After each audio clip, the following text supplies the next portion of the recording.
Yes, hello there and welcome to today's episode of Weekend Rewind. Yes, this is when we put our hands back into the Join Up Dots vaults, swirl it around a bit and find an episode that maybe has got lost in the midst of time. And this is in response to the amount of requests we get from people who say, David, with all the episodes you've released, where should we start? Well, it's very hard to find a place, so we're just going to randomly pick one, and this is today's episode. Enjoy.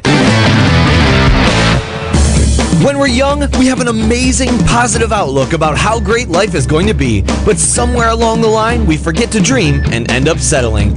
Join Up Dots features amazing people who refuse to give up and chose to go after their dreams. This is your blueprint for greatness. So here's your host, live from the back of his garden in the UK, David Ralph. Good morning to you, world. How are we? I'm feeling all full of energy, and we have got a guest who I've been chatting to today who's also full of energy. So when you get two sort of middle-aged men, I don't know if he's middle-aged, but I hope he is, so I don't feel bad about myself, full of energy, you're going to have a great show. And he is a man who is simply brilliant at knowing how to build relationships in business. Instead of doing what every other person does when they try to build connections, and the valued connections, our guest knew that he had to step away from the crowd and do things a little differently. He started his entrepreneurial life whilst attending Malone University when he started selling world-famous Cutco cutlery. And for him, it was a job that he was good at. But it took a chance request by a father of a girl he was dating that exploded his success. Her dad asked if he could engrave his name on a knife, which took a standard knife and turned it into something more personable, different, and therefore valued by the recipient. And this one action showed him the power of giving value to building relationships. In 5 short years, he then went on to break nearly every sales record for Cutco distributors and landed himself in the Hall of Fame. The Cutco Hall of Fame. Go him. He did it all before graduating and is now Cutco's #1 distributor of all time out of over 1 million distributors in the company's 60-year history. And with success breeds success, and with the confidence achieved of doing things his own way, he then created, as co-owner of Rulin Partners, a small private equity firm with interests in various companies, including Rulin Promotion Group.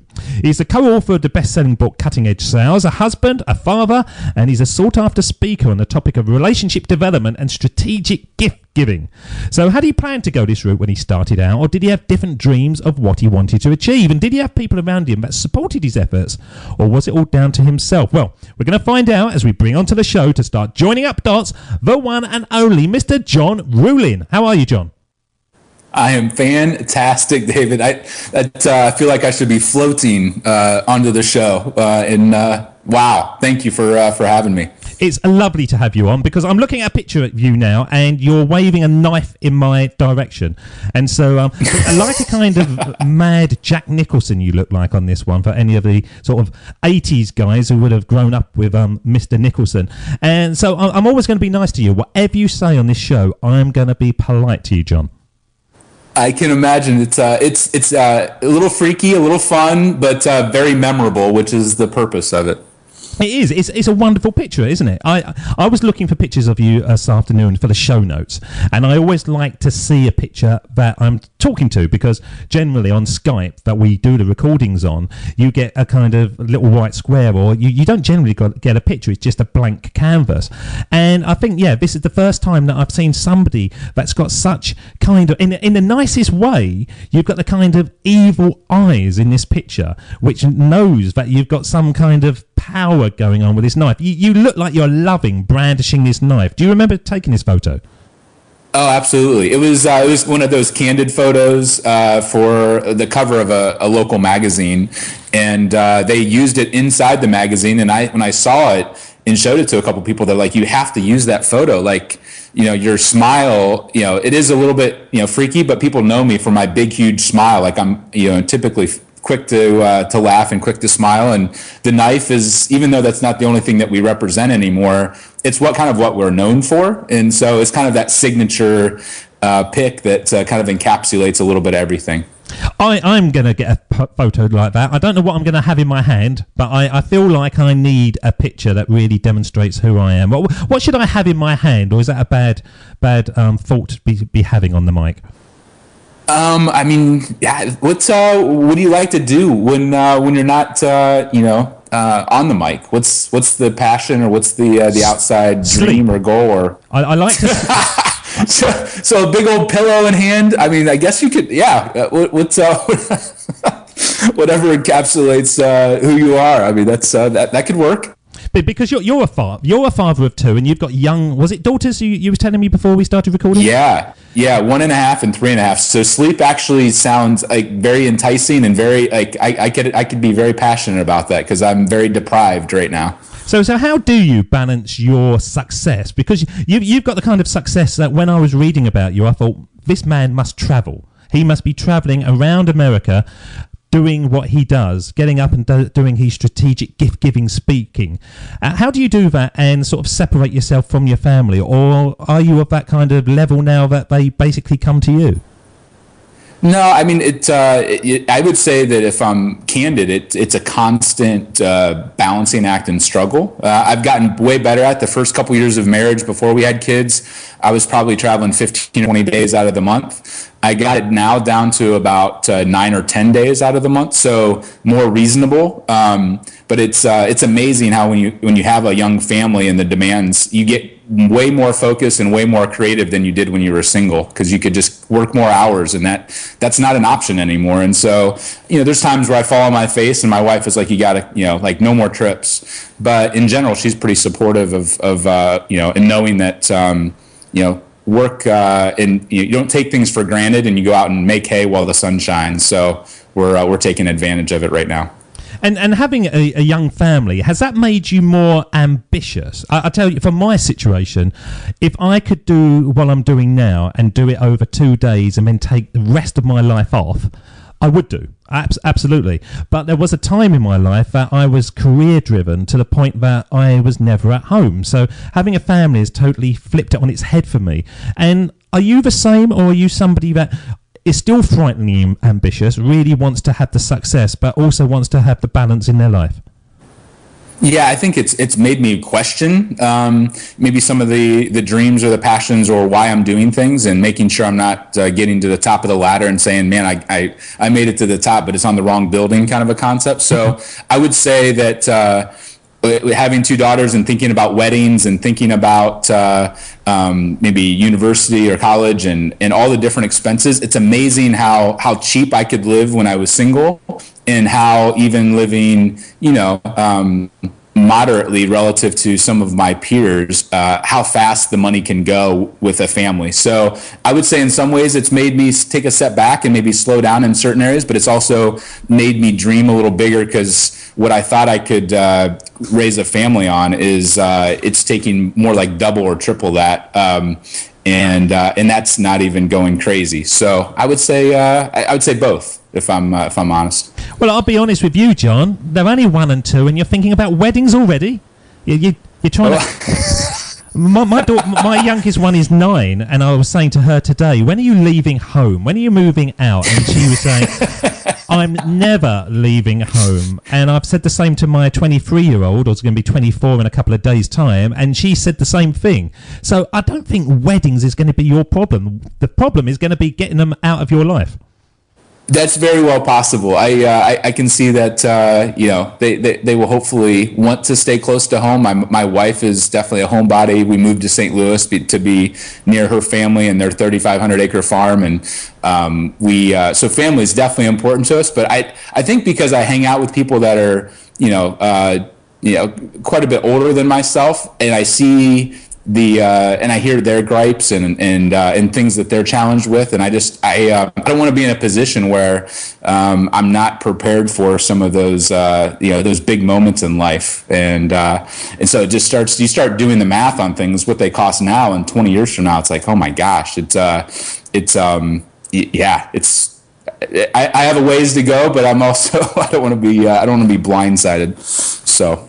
It's another way of boosting contraception, I suppose, isn't it? If you give all the kids out there a calculator and tell them what their life's going to be like, we used to go out every single night. We used to go to the pictures or the movies, as you called it over in America, and all that kind of stuff.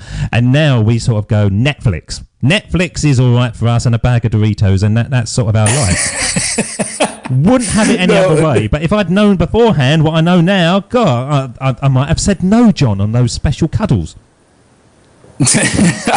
Well, my mom is one of 13 kids, so I grew up around big families, and so we have 2. We're talking about number 3, and we're hoping to get to 4.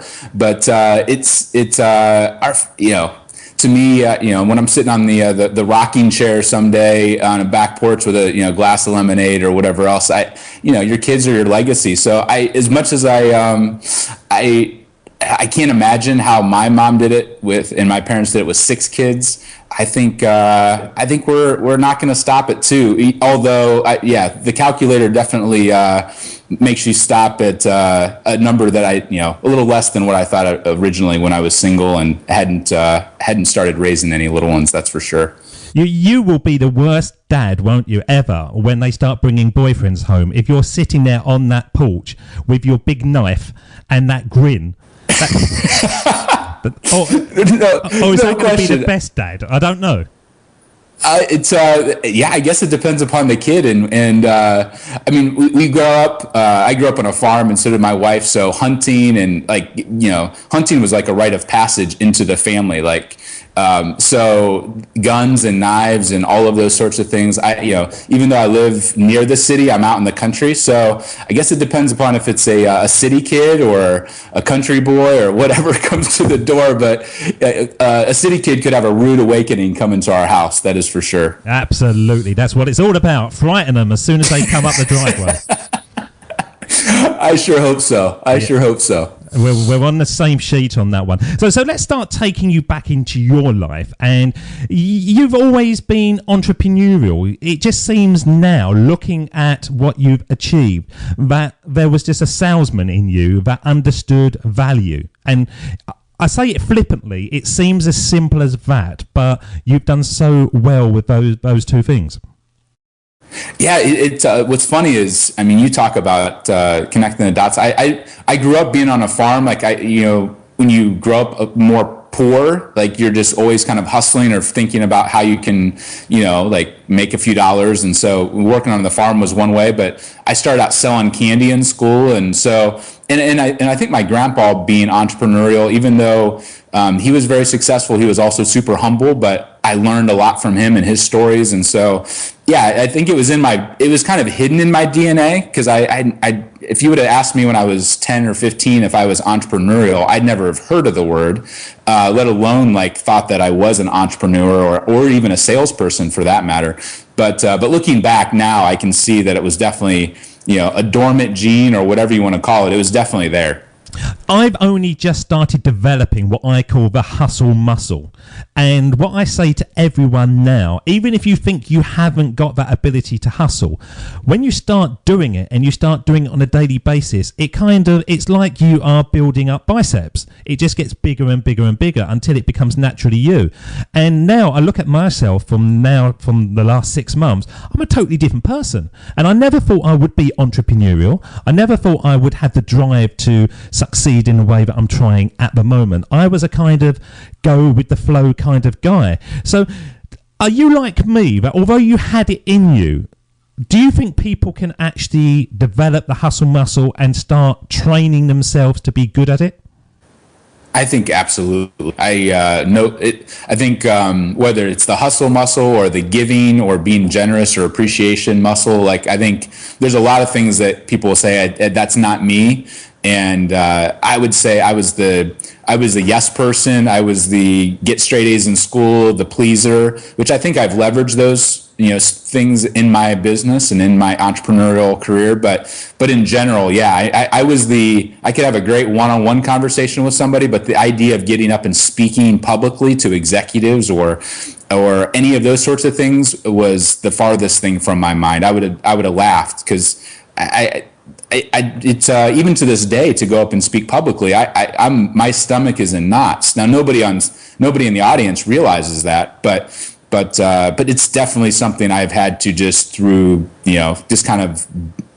sheer determination, just kind of push my way through it, because I realized it was a platform that allowed me to reach a lot more people. And I think hustle is that same way. It's the more people you're around that are that way, they just kind of help work that muscle on a regular basis, and you don't even realize that it's happening.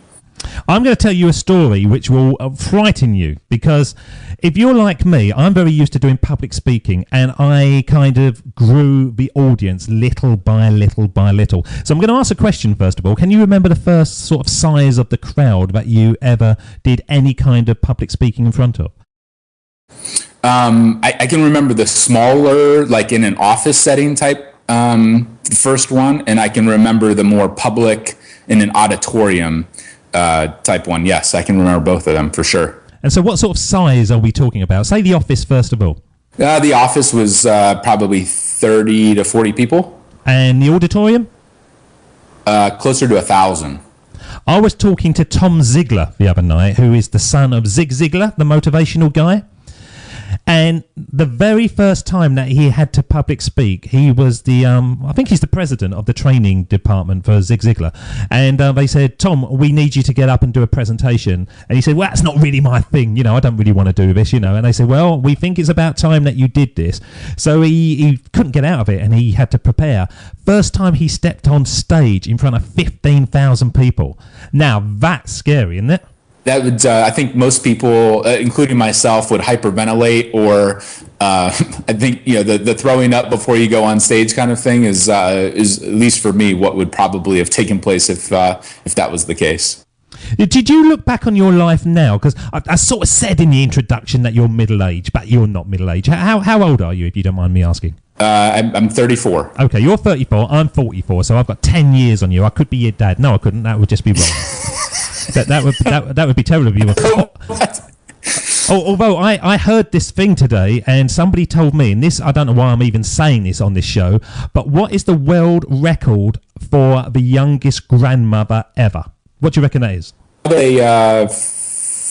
40. 22.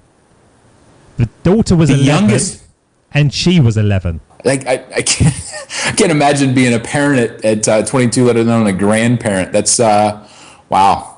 That's a interesting. I'll use that factoid in some conversation in the next week or two. Yeah, next time you're speed dating or doing anything, you use that fact. Speed dating. I don't know if my wife will appreciate that when she listens to the interview, but yes, at some way, shape, or form, that will get used. Yeah, absolutely. That's what I'm going to use. So yeah, so sort of getting back to your sort of nuts and bolts. Does it sort of surprise you that you are now 34 years old? How much you have achieved in your sort of years from basically graduating from university? Because you really sort of. You put me to shame, really, John. I look at you and I think, what the hell was I doing? Now, you just seem to have packed so much in. You've got like 2 or 3 different companies running. You're in the Cutco Hall of Fame. Who would want better than that? You're a published author and all those kind of things. Does it sort of surprise you when you're laying in bed and you sort of put your hands behind your head and you think, yes, I've done well? And so to think about traveling around the world and working with professional sports teams and, you know, startup companies and big companies, and I do pinch myself and say this is pretty crazy, because it wasn't a part of the master plan going into college by, you know, even a figment of my imagination. And that thing about the dad asking for his name to be on the knife. Did you look back and, as we class it on this show, say that was my big dot? That was the point where my life changed so unexpectedly. Would that be right, or would there be other ones that you might go, no, actually, that situation was more important to my development? Yeah, well, I think for me, that was definitely one of the moments. But I think the first moment occurred when I was about 17 or 18. It kind of a major direction change as far as, you know, you call it spirituality, call it faith. But I gave my life to Christ, and that was like the turning point where all of a sudden my decision making and what I was doing kind of went in a completely different direction. It changed the college I was going to go to, and then because of that small, you know, change of direction, you know, going to the small Christian school, I ended up meeting Paul, my girlfriend at the time, her dad, and I think that was a major shift in overall mindset, because I saw this very successful attorney, but I saw him act way differently towards people and view success, and I think that was so. It was you know, kind of that 17-year-old. time period. And then when I was 21 and I started interning with Cutco to put myself through college, when I really started having some serious conversations with Paul, and when he shared about the knife, he shared about taking care of, spouses of his clients versus just taking care of the client. When I saw him give away, radical things like he would buy a year's supply of noodles and give everybody at church the next Sunday literally a year's supply of noodles. Or he would buy a third of the raffle tickets for the local school in for a charity auction, win the Harley Davidson, and then donate the Harley back to the school. I saw him just give without strings attached. That was a major shift. So I think the knife thing was as much as the idea, it was that he believed in me. That was a major shift because my parents thought I was crazy trying to put myself through school selling knives. Like they thought that was insane. And they owned Cutco for like 30 years at that point. So you can imagine like going and having your conversation with mom and dad and saying, hey, this is what I want to do. And they're like, nobody that we know could afford those. Are you crazy? So I think for me, it was it's definitely been my life has unfolded differently than I expected. And there's been multiple times, and even since then, where just the slightest, direction change based upon a conversation that I had, it's taken me in a completely, different stratosphere.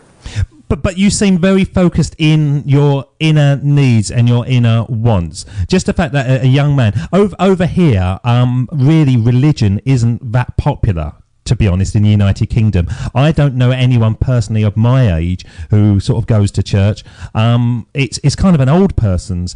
I know it's very different in America and certainly in the sort of deep south and all those kind of areas. But was it a sort of religious area at that time where you were, or were you sort of slightly away from your peer group on what you actually personally believed?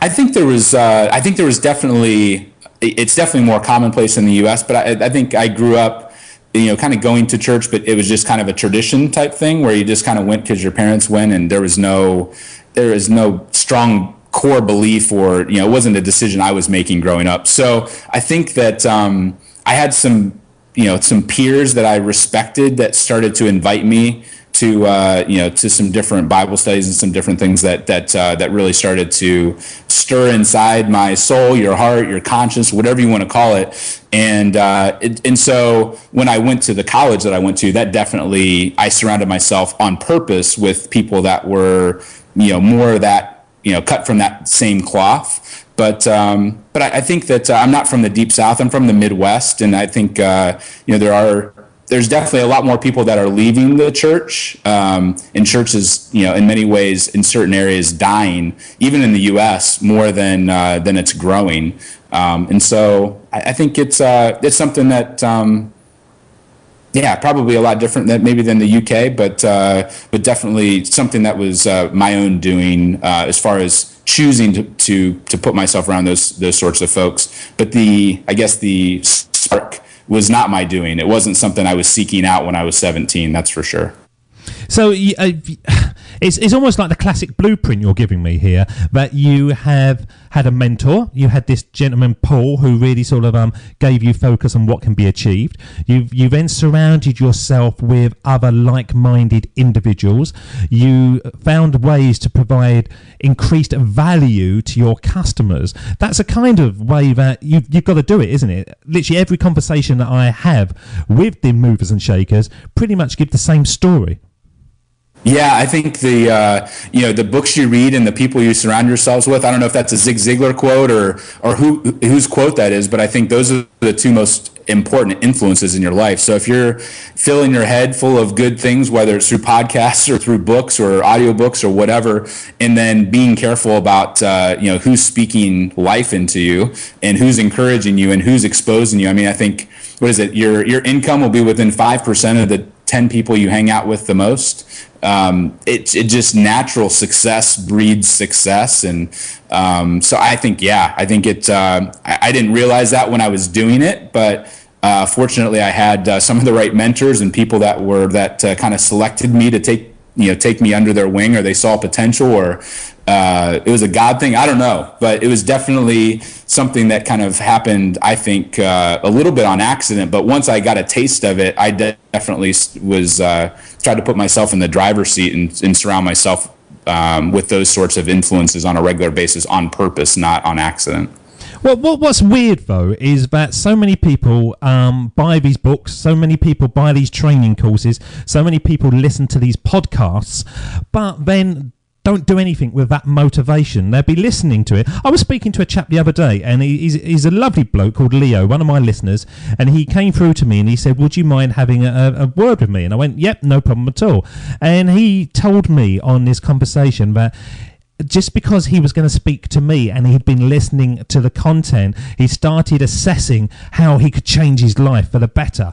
And if you're listening, Leo, we're going to contact each other again and again and again and again. I'm not going to let you go because I want great things for you.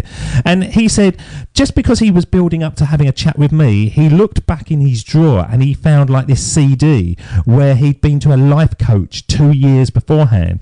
And he said, I listened to it and I thought, I haven't done one thing that bloke's told me, even though that he paid for the chap's help to get him started on his dream life. He just paid for the money, took the course, and then didn't do anything with it. It's fascinating why people do that.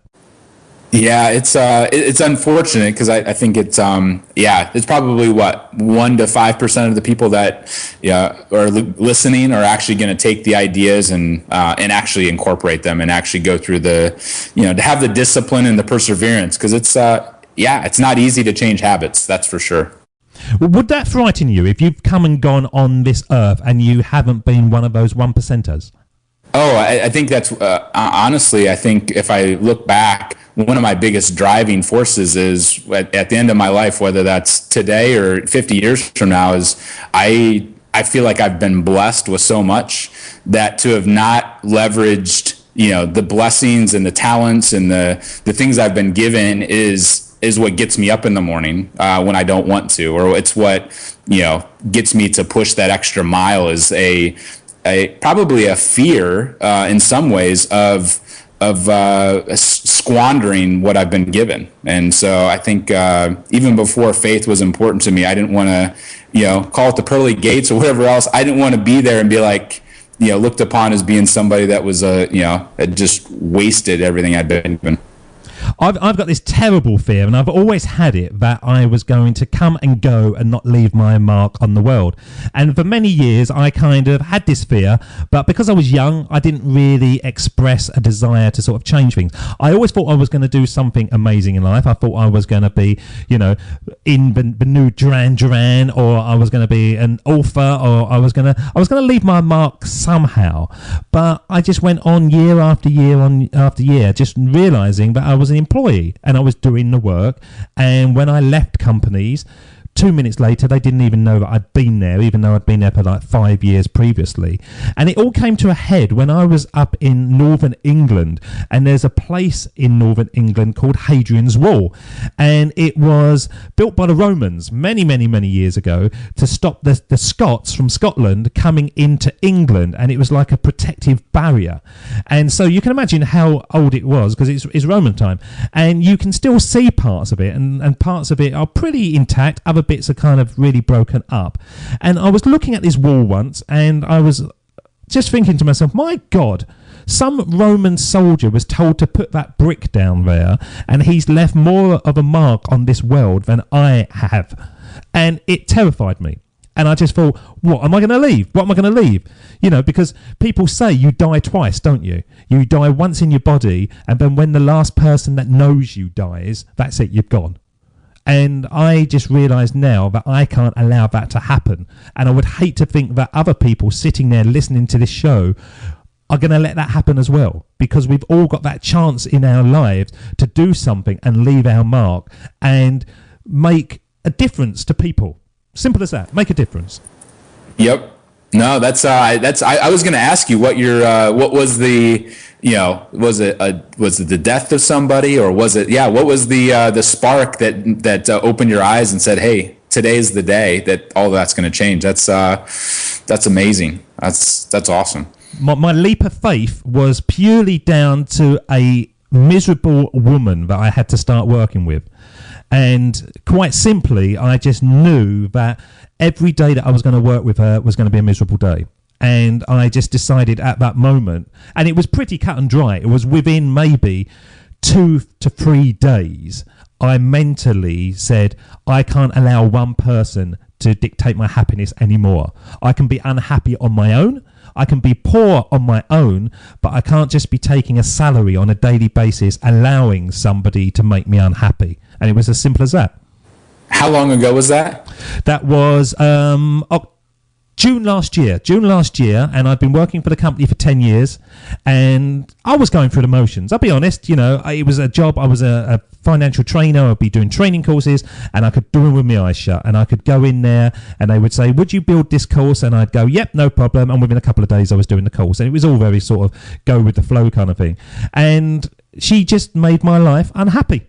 And I would like to say it was deeper than that. I would like to say that I was driven, but I just knew that I had to do something. And when I took that leap of faith, I really didn't know what I was going to do. Certainly not this, but once I'd cut ties and I knew that I had to do something for myself, then I had to do something worthwhile. And I couldn't have just gone into something that didn't fill me up with passion and desire every single minute of the day.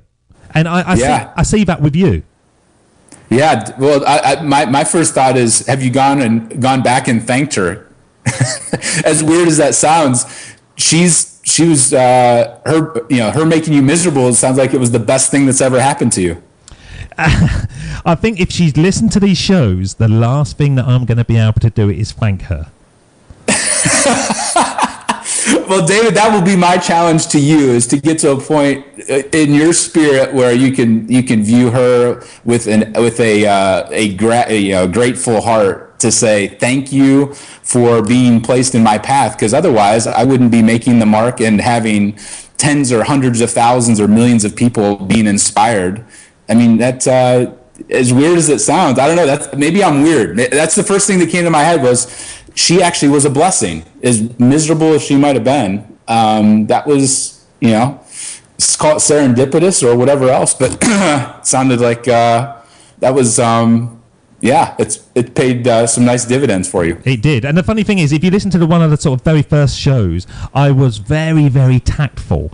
And then once I got into the sort of middle, I was going, she was a cow. And I kind of, I had to sort of get it out of my system.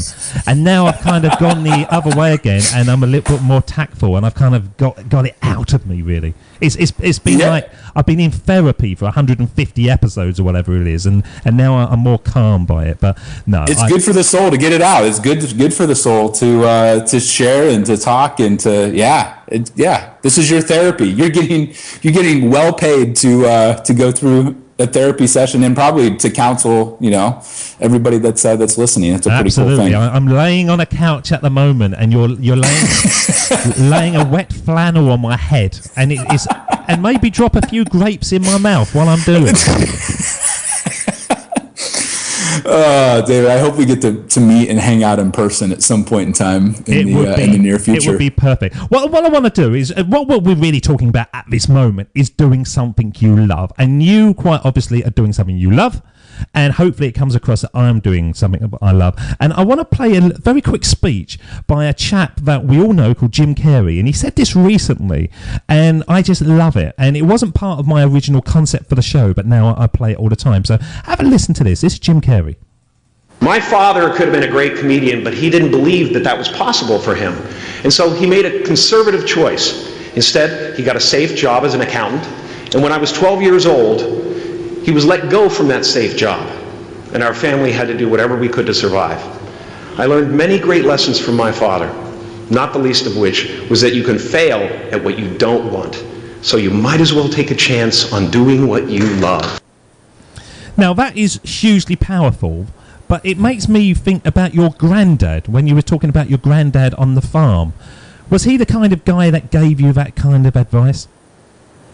I think he actually was. Although he was a farmer, he took a risk in the 40s, and when nobody, I don't know if you guys have, I know you guys have auction houses for art and different things in the UK, but he was the first guy to ever start auctioning off land, like chunks of land, with no set value. So you could bid $1 or bid $1 million, but it was going to get sold. And so he was the first absolute auction and people thought he was crazy. They thought it would fail, it would never work, and it's now one of the largest auction houses certainly in Ohio, but one of the largest in the country.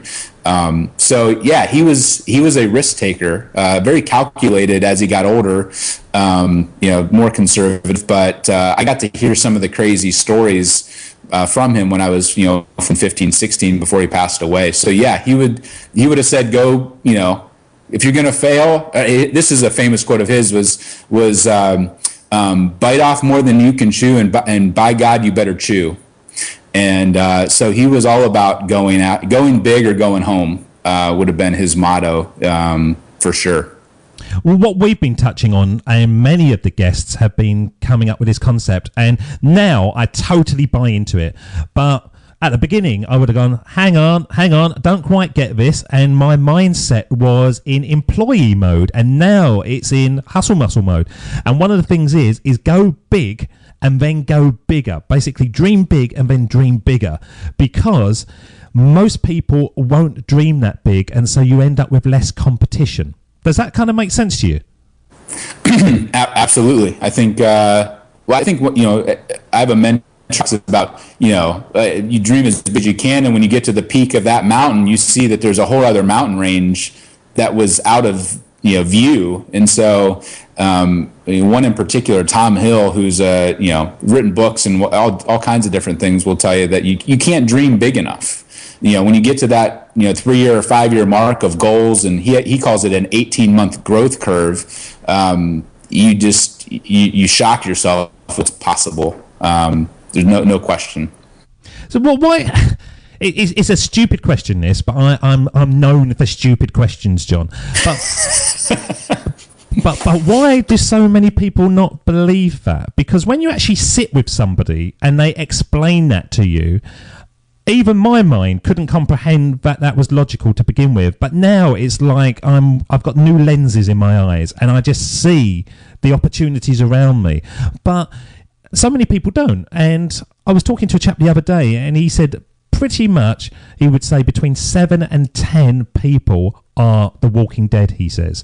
These are the people that are not even going into jobs that they like. They're going into jobs they don't like on a daily basis.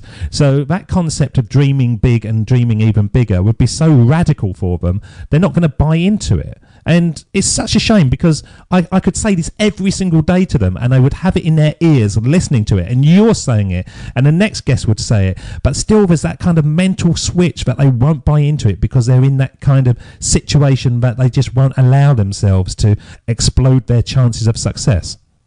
Yeah, well, I think most, at least in the U.S., most public education or education and traditional education is geared towards teaching you how to go work for somebody else and how to play things safe and how to save 10% and put it in the mutual fund. And most of our society is geared towards the masses and not towards people thinking big and thinking radical and thinking outside the box. Whatever cliche you want to use, we're wired, and it's almost kind of beat into us from an early age. And so I think, as much as I think education is important, I think a lot of what we focus on, at least in the U.S. and maybe the U.K. is very similar, is get a safe job, go be a cog somewhere, and make your $50,000 or $80,000 or $100,000 or just kind of settle for the typical American dream. And so it's after you hear it for 20 years, it's hard to rewire your brain. You have to be really intentional to surround yourself, and that, I think that's why the books and the people are so important to kind of rewire most people's thoughts around success and what's possible and all of those sorts of things. Because I've created this new word, and I've been struggling with it for a while, and it's a new word that you won't have heard because I've invented it. And if it takes over the world, every time somebody mentions this word, I want a cut from it. And it's inspiration. Now, what inspiration is a cross between education and inspiration. And I think in the educational system, it's all about giving education, but they lack the inspiration. And every now and again, you get a teacher that you love. And generally, you love them because they are inspirational. And they have got just a different way of teaching you. And you look back on it and you go, that was a great teacher. But literally all the other teachers, I'm sweeping statements. I'm sure there's thousands and millions of great teachers out there. But certainly from my childhood, when I look back, I just kind of remember the lunatics and, the inspirational ones. So there must be a lot of kind of vanilla ones that just didn't resonate with me in any shape or form, and I can't even remember what they taught me or whatever. There was no inspiration to it. So I think we should have inspiration. What do you think? I like the word mashup. I think it's true. I think I think the inspiration and just some of the basic tools of how to think, and but I think you're spot on that most teachers are they're overworked. The classrooms are too big. There's a lot of things that are stacked up against them, and then on top of that, they're not inspiring. So it's not a good situation. It's got me thinking about, with my own kids, homeschooling or doing something different, because I want my kids. I have a buddy who Cameron Harold, who talks about teaching your kids and inspiring your kids to become entrepreneurs, and he's got one of the few TED Talks that a Canadian ever has had on the TED website. And I think that I want the inspiration. I want my kids to be inspired, and I want them to be inspired to learn the right kinds of things, education. So I like it. I like the direction. Did you realise, John, now you've said that word, you're the first person that owes me money? The check is in the mail, my friend. I was waiting for you to say it, and I thought, I've almost got him. Yeah, inspiration. Yeah, it's a driving force for me, and it's interesting from the United Kingdom that so many American families do homeschool, because we wouldn't do that at all over here. I don't know anyone. Basically, if you keep the kids off from school, as parents, you're going to prison. It's our responsibility to push them into school. Very different, isn't it, in America, where you can actually choose to actually have your kids schooled at home?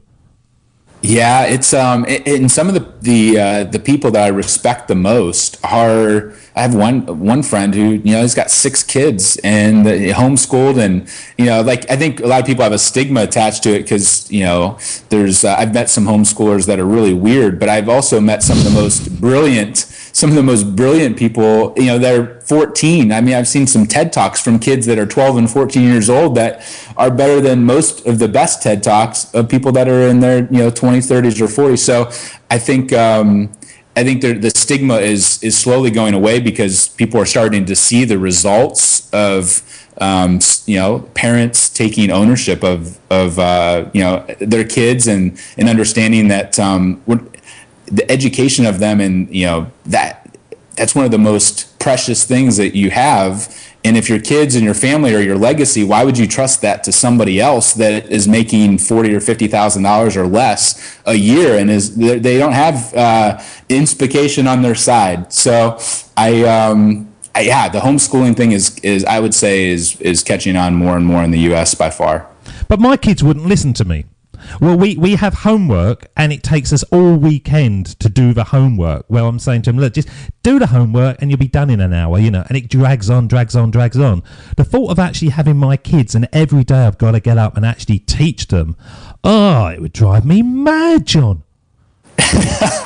Well, I think depending upon when you start with your kids, I think if you start early and it's all that they know, it's like anything else. Like my kids, my kids eat avocado and salmon and blue cheese, but they've been doing it since they're 2 or 1. And so if you take some kid that it's, let's say that they're 15 and they're not used to their parents, talking to them about education or whatever else, I think it's like any other person. Like there's a rewiring process, and there's a painful process of rewiring, whether it's our kids or ourselves or any of those sorts of things. I'm hoping, and this, I may be proven completely wrong on this, but I'm hoping that if I'm really active in their education when they're young, it'll just be a normal part of mom and dad. Like we travel together, we go to third world countries and serve together, and that whole education process is just a part of being a family, that it won't be foreign to them.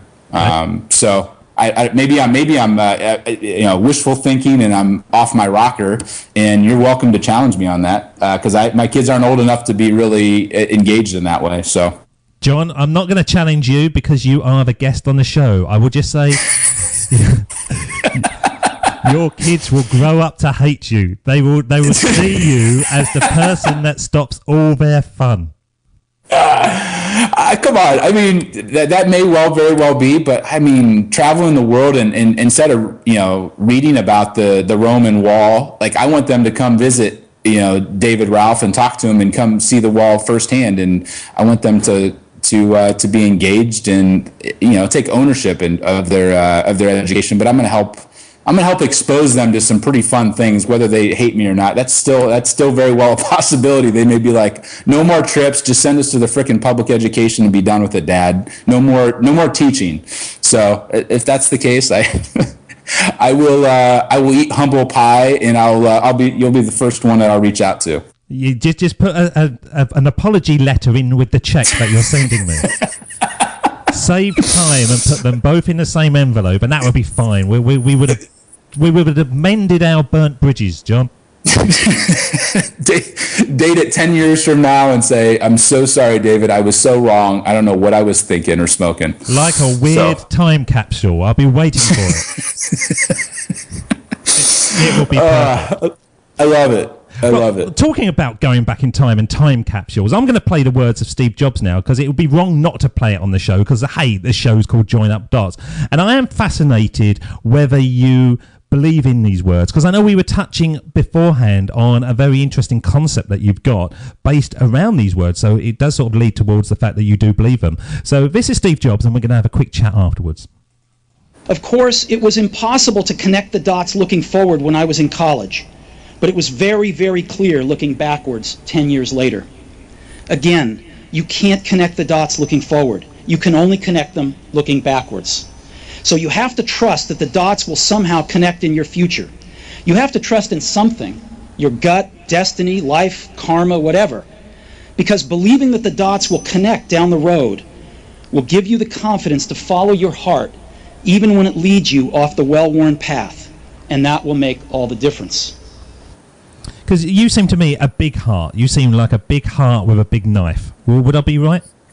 I would, yes, I would say so. And so do you buy into the words that Steve says? Do you follow your heart? Do you go off the beaten path and have faith in yourself that it's going to end up all right? Well, I think I believe in my heart, and I believe in the soul spirit that's inside of me. I also believe in a higher power. So he talked about karma, or believe in something bigger than yourself. I believe in a creator that I don't think that we're all just here randomly and with chaos. So I think that they're whether you call that the creator or God or Jesus or I think that there's something that's connecting the dots, and I do believe that to try to look ahead and connect the dots, he's spot on. Only in hindsight, only looking backwards, can you say that's why that happened and that's why that happened. Oh, yes, I'm so glad that my heart was broken there, and I'm so glad that tragedy occurred because here's the other 10 things that came out of that. So I think Steve Jobs is spot on the connecting of the dots in hindsight for sure. Somebody once said to me, then why can't we actually take those dots and turn them into goals? It was a different sort of point of view that they had. They said, yeah, I can look back on my life and I can connect the dots, but I believe that I can actually project those dots into the future and just follow them on. And I wasn't 100% sure about that. What do you think? Well, I think that I do think that we have the ability to kind of, what we focus on and what we, you look at, the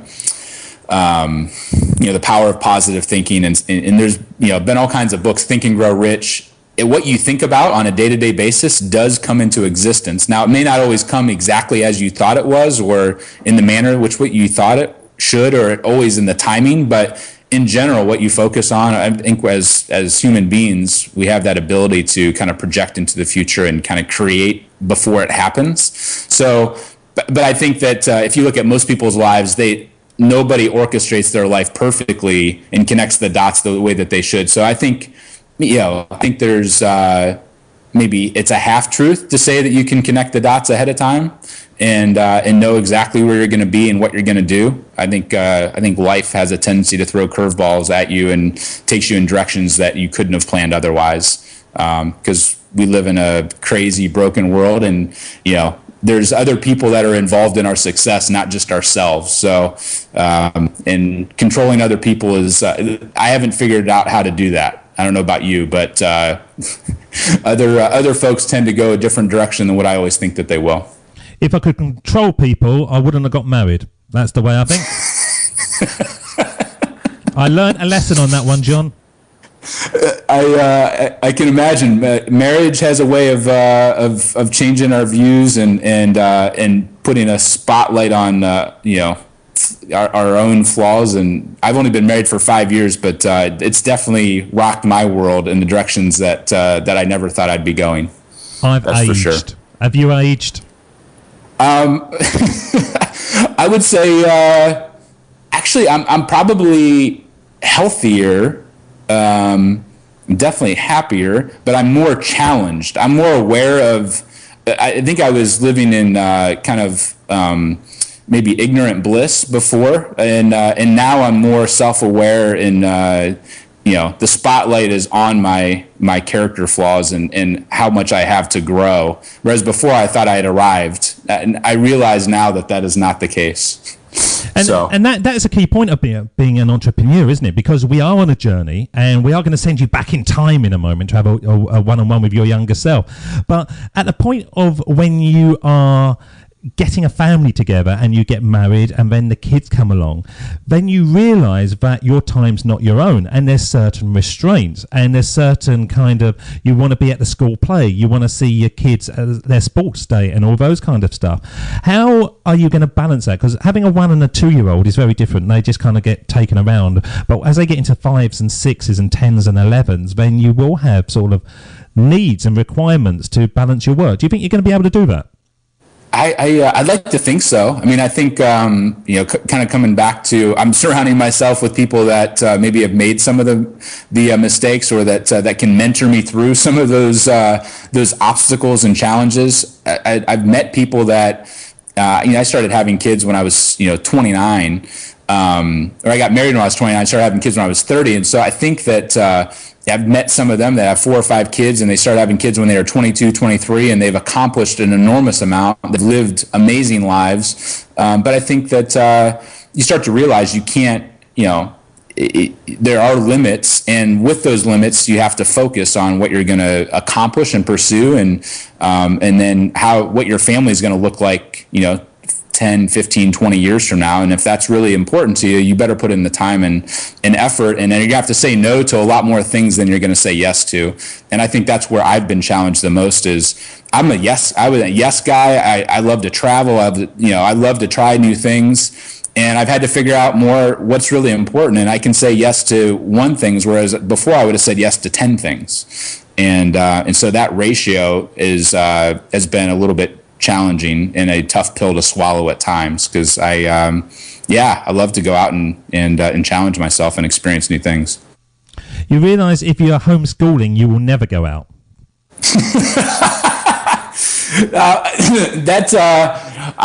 I will say that I've been told, once again, this is not from personal experience, that until the kids are like 4 or maybe in like 5th or 6th grade, you can get an entire day's worth of education in for like a 5, 6, 7, 8-year-old in like 2.5 hours. Because a lot of school, I don't know about you, but I was bored mostly in school, in between, recess and cafeteria and half the things that they did. Like, they focus on the kids that don't understand multiplication, not the kids that have it aced. So I think that I'm hoping that I can get things done between, let's say, 7 and 10, and then go about my day, until, let's say, 3 or 4, and then and still have a full evening. Maybe that's once again a pipe dream, but that's my goal. We'll see what happens. It's a key thing, actually. You say that, and my mind was sort of whizzing in different directions, but it's strange. You go through school, and yes, it's boring. I've been through school, you've been through school, and a lot of the time it's just boring. You just kind of think, oh, I wish I could be somewhere else.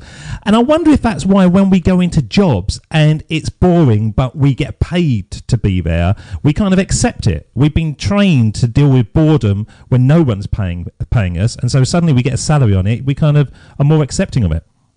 I think I had never thought of it that way, but I think you're spot on. We've been it's been beat into us for 18 years to be bored, and so yeah, we probably, most people probably do accept it. And because I know, like, I didn't read that much when I was going through school. I just was able to get good grades on the tests and whatever else. But when I started reading because I wanted to and took ownership of my education and choosing to pay and go to events and conferences and retreats and seminars, like those times flew by. I mean, you go to an Anthony Robbins thing or something like that, it's like 16 hours long, and you can't get enough of it. So I do think that we're very used to being bored and just kind of zoning out, which is was pretty sad.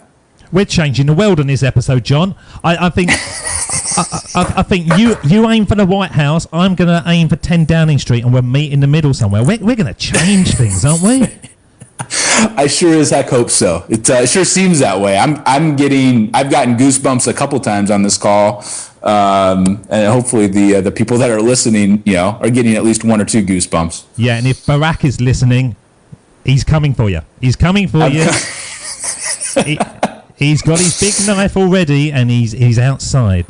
Right, just before we terrorise Barack Obama into doing something terrible, I'd like to send you back in time, and this is part of the show where we send you back in time like a young Marty McFly to have a one-on-one with your younger self. And if you could go back in time and speak to the young John, what advice would you give him, and what age would you choose? So I'm going to play the tune, and when it fades out, you're up. This is the Sermon on the Mic.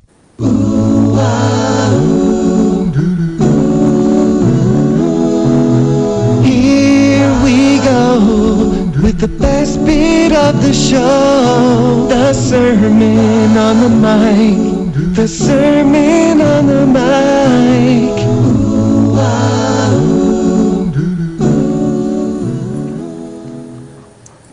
Little John, this is Big John speaking.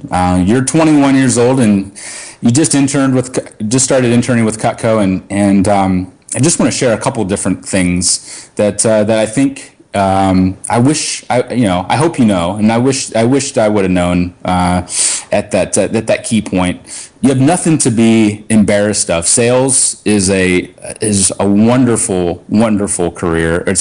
Being an entrepreneur and the risks that are going to come. Don't listen to the naysayers, whether it's family, whether it's friends, and don't take those insecurities that you have and try to become something that you're not. Don't try to build a company that has a ton of employees or that has big buildings to prove how successful you've become. Be okay with running the small, powerful, lean business that you have and representing a great product. I think that being embarrassed or thinking that you're not as good as the people that you've started to surround yourself with because you're selling fine cutlery. I'd highly encourage you to do two other things. One is look for partnerships immediately. Don't wait. It's one of the best decisions that you're going to make is to bring on a partner and to sell half of the company. Don't let your ego get in the way. Having a partner is going to be one of the best things that you can do. And so start looking for partnership opportunities early. You may feel insecure as a result of some of the things that are coming down the pike. And the second thing is, even though you can delegate and hire other people to do things, understand the financials of your business. You can cover a lot of sins with sales, but you can't cover all sins with sales. You need to understand the inner workings of the business. And even though you're growing super fast, take the time to slow down and understand some of those components. And the last thing is you're going to have some bumps and bruises related to some of the people that you're going to hire and maybe some people that steal from you and those sorts of things. But don't lose heart in humanity, and let the few bad apples get you down. That's yeah. Man, you're right, David. It takes me back memory lane and gets me a little emotional to think about some of those things. That's what it's all about. John, just the last question before I send you on your way. Well, actually, question before last, I suppose. Do you think everyone that's listening can have a kick-ass life? Absolutely. I think it's going to look differently for different people, but no question that we were created to thrive as a human being, and I think that is available. At least in my experience, it's available to every person that I've met. So how can our audience connect with you, John? The easy way, email John at Rulin Group, or go to rulingroup.com, or Twitter. My Twitter handle is just Rulin, RUHLIN. Or Facebook, or the common social media things that are available is all of the above. John, it's been an absolute delight having you on the show. Thank you so much for spending time with us today, joining up those dots. And please come back again when you have more dots to join up, because I do believe that by joining up the dots and connecting our pasts is the best way to build our futures. John Rulin, thank you so much. David, thank you. Thank you so much for listening to this episode of Weekend Rewind with Join Up Dots. If you're inspired by podcasts and have the desire to create one yourself and build income into your life, doing something that's incredibly fun, whether you've got a business already or you're just starting from scratch, we have got the #1 tutorials for you. Go over to podcastersmastery.com and you will be sent a free 12-part video course teaching you how to start podcasting. So that's podcastersmastery.com, and of course next weekend we will have another episode of Weekend Rewind. David doesn't want you to become a faded version of the brilliant self you were once to become. So he's put together an amazing guide for you called the 8 Pieces of Advice That Every Successful Entrepreneur Practices, including the 2 that changed his life. Head over to joinupdots.com to download this amazing guide for free, and we'll see you tomorrow on Join Up Dots.